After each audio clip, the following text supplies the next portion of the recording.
My wife didn't just cheat. She faked abuse, took my kids, and tried to steal everything I built. But I said nothing. I smiled and let her walk into a courtroom trap I spent months setting up. This is the story of how I lost my family, then took back my life. I used to believe that love, real love, could survive anything. Struggles, bills, long nights at work, raising kids, you name it. Amy and I had been through it all. I thought we were solid, a team, a family. I'm a 34-year-old software engineer. Not flashy, not some billionaire tech bro, just a regular guy who built something from the ground up. Back in college, I could code for 12 hours straight on nothing but Red Bull and ramen. After graduation, I landed a job at a small cybersecurity firm. Long hours, low pay, but I was determined. Eventually, I started my own company, and it grew fast. I didn't get lucky. I worked my ass off. And everything I earned, I shared with my family. Amy and I met when I was still struggling. She was funny, thoughtful, and fiercely supportive, or so I thought. We got married 6 years ago. She stood by me through the rough patches, or maybe she just knew when to stay quiet and watch the value rise. We have 2 kids, Eli, 7, and Maddie, 5. They're my world. Every decision I made was with them in mind. Late-night debugging sessions, skipping vacations, missing out on drinks with friends, and it was all for my family. I thought Amy appreciated that. Our neighborhood is quiet, suburban, safe. We moved there for the kids. There's a park down the street and everyone knows each other. Mike, our next-door neighbor, was part of that small community. He was polite, friendly, the guy who offered to fix your mailbox if he saw it leaning.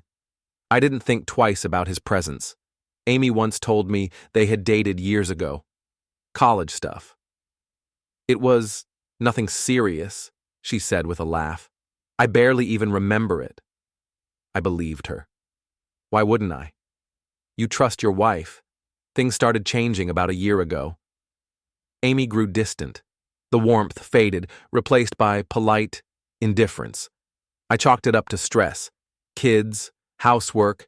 Maybe she felt like I wasn't present enough. So I tried harder, planned date nights, did more with the kids, even started leaving the office earlier. She always had an excuse. I'm tired. Let's just chill at home. Work's been draining. One night, I found her sitting alone in the living room, lights off, scrolling through her phone with this strange look on her face. She didn't notice me watching. Then there were the late-night walks. I need air, she'd say. Or she'd be helping out a friend.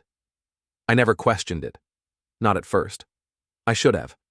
Because one night, I caught a glimpse of a message on her screen before she locked it. It wasn't from a friend. It was from Mike. You remember that weekend in Santa Barbara? I still do. Santa Barbara. That wasn't recent. That was from years ago, before me. So why the hell was he bringing it up now?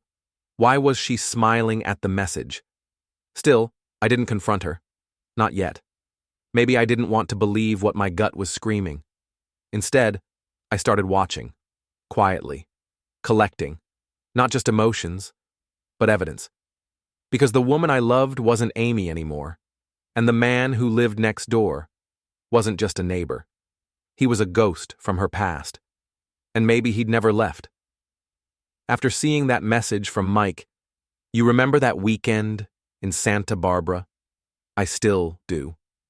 Something inside me shifted, not anger, not yet, just this cold, hollow ache, a voice that whispered, "You're being played." Still, I didn't confront her, not then. I needed to be sure. And maybe a part of me hoped I was wrong, that it was just nostalgia, that she'd shut it down, that she still loved me. But hope doesn't erase patterns. Amy's walks became more frequent. She started dressing up for errands. She began locking her phone and putting it face down at the dinner table. She smiled at texts that weren't from me, and most of all, she stopped touching me. No goodnight kisses, no morning hugs, just distance. chilly polite distance. Meanwhile, Mike started showing up more, helping with the trash bins, offering to mow our lawn when I was working late. He'd joke with Amy over the fence, laugh at private references I didn't understand. I started paying attention to how often their paths coincidentally crossed. It was too convenient. Then one Friday night, I came home early from a meeting downtown. Her car was in the driveway. The lights were on. But inside, the kids were asleep, and Amy wasn't there. I checked the backyard. She was on the back deck, with Mike. They weren't touching, not quite, but they were standing too close, laughing too softly, the kind of laughter that used to be ours. I watched from the kitchen window for nearly 10 minutes. I saw the way she looked at him, head tilted, eyes soft, like she used to look at me. That night, I installed a second camera system, hidden ones, one outside the back patio, one facing the driveway, one disguised inside the hallway smoke detector. I wasn't going to lose my kids. Not to her. And certainly not to him. Because by then I'd begun to see the pattern. She was pushing me out, bit by bit, setting the stage, and I didn't know how far she was willing to go. A week later, I got a text while at work from our babysitter. She said Amy had canceled her shift last minute and picked up the kids early from school without telling me. That alone was strange. But what chilled me? That night, Maddie, our daughter, told me something strange at dinner. Mommy said we might move soon, but we can't tell Daddy yet. It's a surprise. I asked Amy about it. She shrugged. She probably misunderstood. But her voice was flat, practiced. And then the blow came. That Sunday, 2 police officers showed up at our door. Amy stood behind them, fake tears in her eyes, a red mark on her arm. He shoved me, she told them. I'm scared for me and the kids. I didn't resist. I knew better. I went quietly. I spent 48 hours in holding. No charges were filed, but a temporary restraining order was placed. I couldn't go near my house, my kids, my wife, my entire life, gone in 10 minutes, but I still had one thing left, the footage. The back porch camera from the night before showed Amy standing in the bathroom with a makeup kit. She painted a faint red mark on her upper arm, tested the lighting, redid it, took a photo, smiled at her phone, sent it to Mike. This should be enough to push it. Let's finish this. That message ended any remaining illusion of misunderstanding. It wasn't just an affair. It was a setup, a cold, calculated, coordinated plan. And I wasn't just the victim. I was the target. But instead of fighting back immediately, I went quiet. I knew they expected me to rage, to text threats, to show up, beg, shout, snap. Instead, I ghosted. No messages, no reactions, just silence. Because during those 48 hours, I met with my lawyer. I opened new accounts. I transferred my company shares into a holding trust, one she wasn't aware of. I quietly changed the beneficiary documents, redirected cash flow. I even contacted a private investigator. I wanted the full picture of what Amy and Mike had planned. Their bank records, emails, social media DMs, anything that could prove intent to defraud and defame. What came back chilled me. They had been reconnecting for nearly a year. They booked hotel rooms under alias names. Mike had a record, restraining orders, financial fraud, civil lawsuits. Amy knew. She knew everything. And she still let him into our lives. The worst part? My best friend, Jason, my groomsman, my college roommate, was feeding them information. He had access to some of my financial documents. They used him to track cash flow, assets, even legal vulnerabilities. He's too busy to notice anything. Just keep him distracted. That message, from Amy to Jason, broke something inside me, but it also focused me. This wasn't just betrayal. It was war. And I was done hoping, done giving chances, done being quiet. But before I acted, I needed to watch them fall into their own trap, just a little deeper. So when Amy's lawyer reached out with the first draft of divorce demands, custody, full Alimony, 60% of assets. I responded calmly, I'll review and have my legal team respond. Thank you. No threats. No fights. Just the calm before the storm. Because when you betray a man who built everything with his bare hands, you better pray he doesn't build a plan to burn it down. With a smile. Courtrooms are rarely silent. There's always the clatter of papers, the whisper of lawyers, the shuffle of nerves in polished shoes. But on the day of our divorce hearing, you could hear a pin drop. Amy sat 3 seats away from me, dressed in white, as if irony hadn't died already. She looked polished, confident. Her lawyer, sleek and smug, had a stack of demands ready to present. Sole custody, full control of our home, 60% of all financial assets, and ongoing alimony. She barely glanced at me. Mike wasn't in the courtroom. Of course he wasn't. Ghosts rarely show up for accountability. My lawyer, Sarah, sat beside me, composed, methodical, lethal in her professionalism. She slid a folder across the table. Inside it, everything. I had spent the last 6 weeks not reacting, but collecting. Judge Harris, an older woman with tired eyes and a spine made of stone, called the session to order. Amy's lawyer stood first. He launched into a sermon of pain and betrayal, how Amy had been emotionally abused, how she feared for her safety, how she only wanted to protect her children and start a stable life.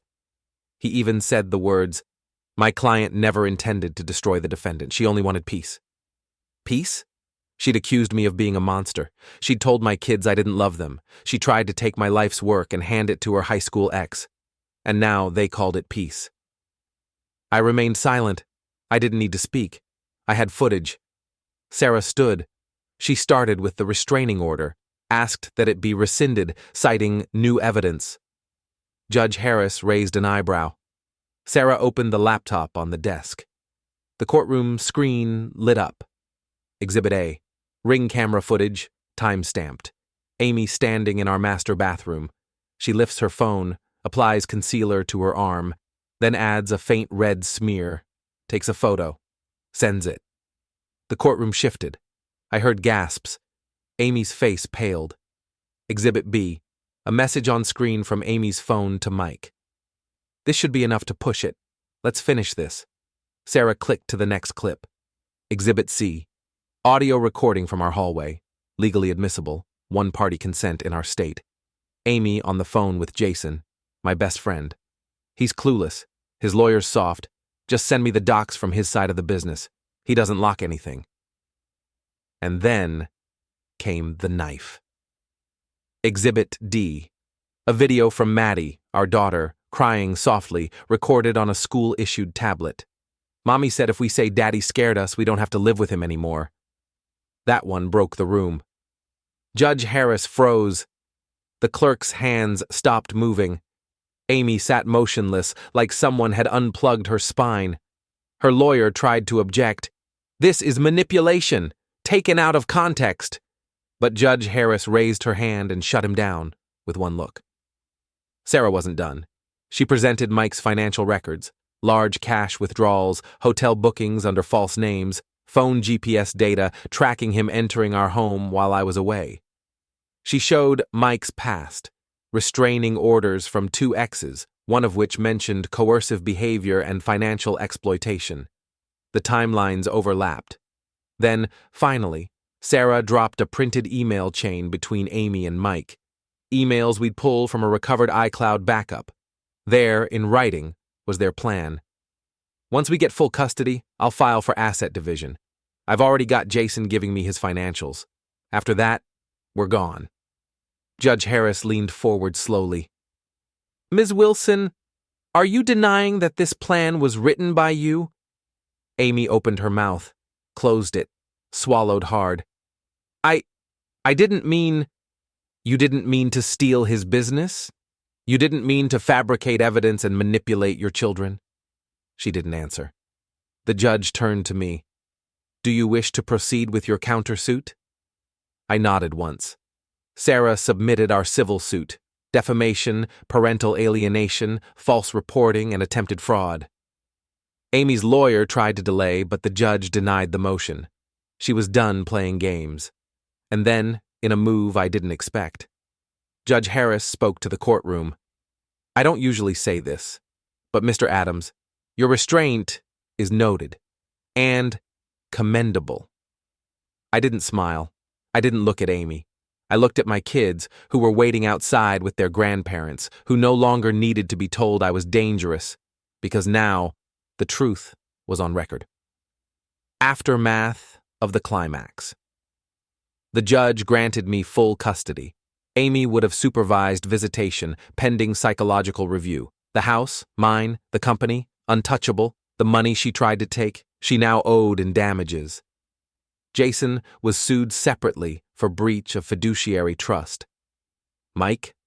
A bench warrant was issued for obstruction and fraud. Amy left the courtroom alone.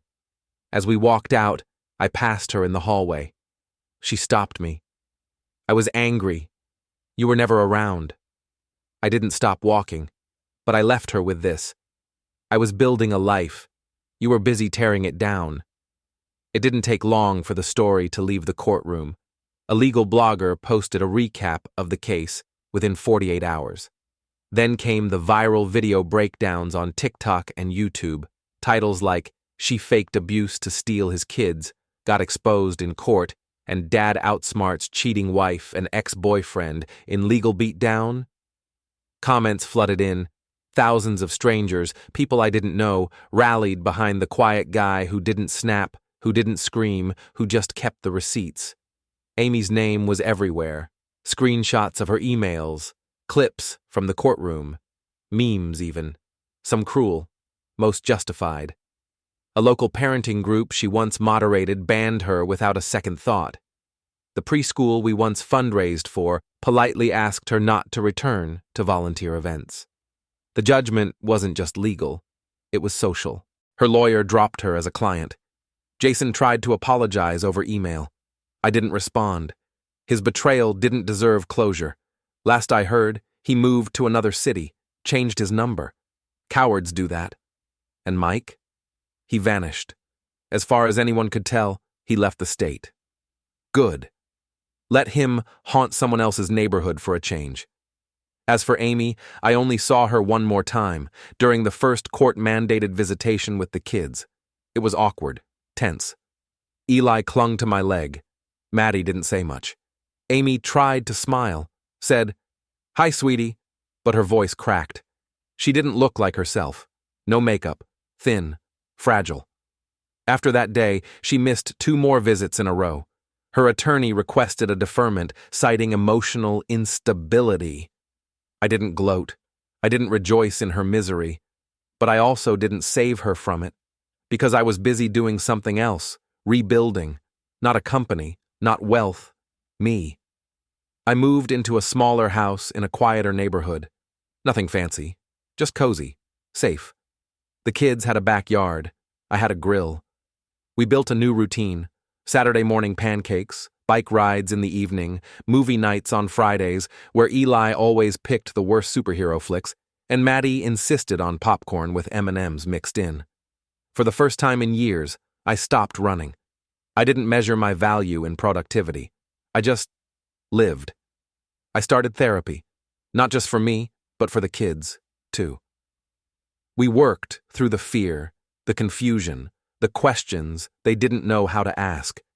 The therapist said I had emotional clarity, but truth is, I just didn't want to pass my pain down another generation. Work-wise, I delegated more, trusted less, but led better. My team respected me more for it. And strangely, the business grew, healthier than before. But the biggest change? I no longer obsessed over who Amy had become. That chapter was over, closed, sealed. Still, some nights I'd look out at the porch, an old habit, and wonder how close I came to losing everything.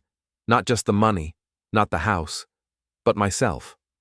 1 month after the final hearing, a letter arrived in my mailbox. No return address, no envelope, just folded paper. 1 line: "If I ever loved you, I ruined it. You didn't deserve any of it." I didn't reply, because I didn't need to. She had already said everything that mattered. And I had already walked away. I used to think closure came with a bang, a dramatic moment, a public apology, someone falling to their knees in regret while you walk away in slow motion. But that's just a movie. In real life, closure looks like your daughter falling asleep on your chest during movie night. It sounds like your son whispering, "I love you, Dad," before he runs to catch the school bus. It feels like Sunday mornings with no court dates on the horizon, just eggs, toast, and laughter echoing through a house that finally feels like home. The peace I found wasn't loud. It was quiet. It didn't demand attention. It just stayed. I never saw Amy again, not in person. Her supervised visits with the kids stopped after the third no-show. Her lawyer formally withdrew her request for custody 6 months after the final hearing. She sent one last message through a mediator, a request to write the kids letters someday. I didn't stop her, but I didn't encourage it either. That bridge was hers to repair, not mine to carry.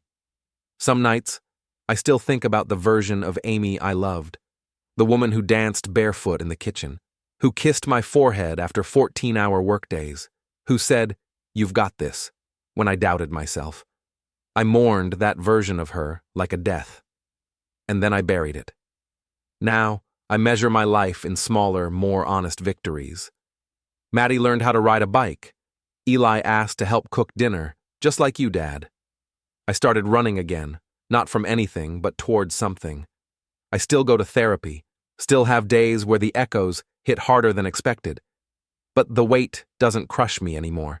It teaches me. And one lesson keeps rising above all the others. You don't have to set yourself on fire to keep someone else warm.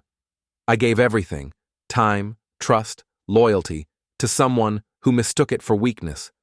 But the real weakness would have been becoming like her in return, lashing out, getting revenge. Instead, I chose strategy. I chose truth. And, in the end, I chose myself. People often ask me now, would you ever trust again? Love again? I don't know. Maybe someday. But I've stopped needing that answer to feel whole. Because I already have love. In the giggles. In the drawings taped to the fridge. In the bedtime stories and the sleepy arms around my neck. That's enough for me. Final words? If you've ever been betrayed, let me tell you, it doesn't define you. If you're holding on by a thread, tie a knot and hang on tighter. And if someone walks out of your life after trying to destroy you, let them. You don't have to follow them into the fire. You can stand still and rise from the ashes, quietly, powerfully, on your own terms. Tell us your story in the comments. Your voice might help someone else feel less alone. Don't forget to subscribe for more real stories of love, loss, and quiet revenge. Because sometimes, silence is the loudest answer.